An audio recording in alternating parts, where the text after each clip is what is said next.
Ceremonial roles at the coronation of the King and Queen Consort will be carried out by more than 50 people, including former children's TV presenter Baroness Floella Benjamin and former MI5 chief Baroness Eliza Manningham-Buller.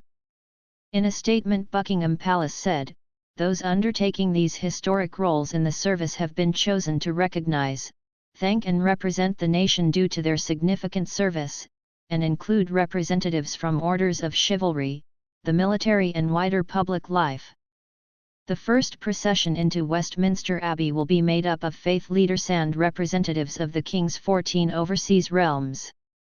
The flags of Antigua and Barbuda, Australia, Bahamas, Belize, Grenada, Jamaica, New Zealand, Papua New Guinea, St. Kitts and Nevis, St. Lucia, St. Vincent and the Grenadines and Tuvalu will all be carried alongside each nation's Governor-General and Prime Minister.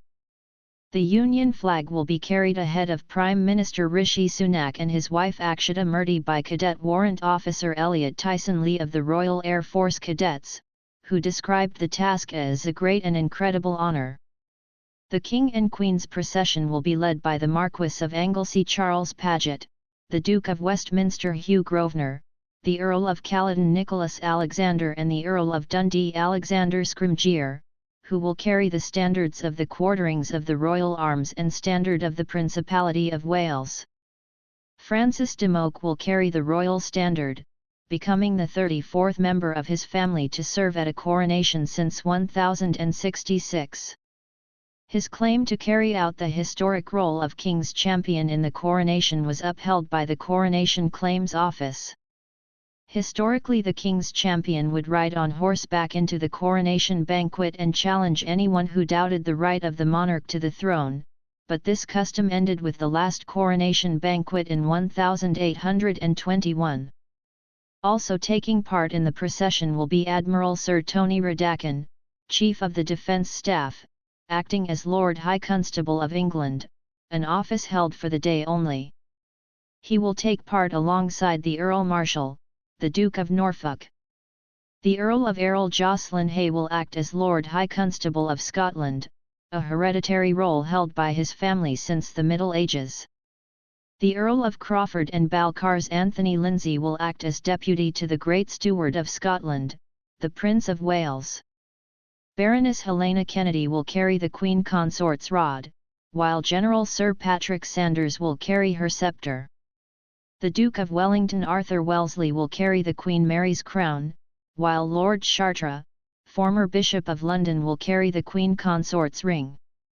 He said of the occasion, "The ceremonies of the coronation are ancient, but they have been freshly interpreted for our contemporary world."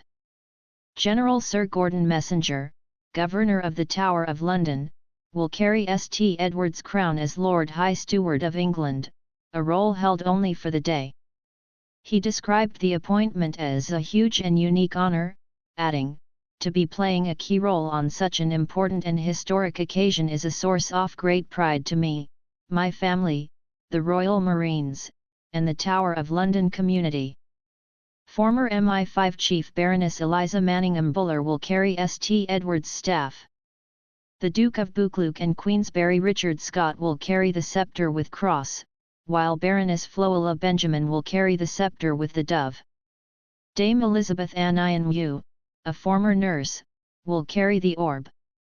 Both women are appointees to the Order of Merit, the final members to be chosen by the late Queen Elizabeth II. Baroness Benjamin said, "To be selected to carry the sovereign's sceptre with dove, which represents spirituality, equity, and mercy, is for me very symbolic, as it's everything I stand for and sends out a clear message that diversity and inclusion is being embraced." Keeper of the Jewel House, Brigadier Andrew Jackson will carry the sovereign's ring. Petty Officer Amy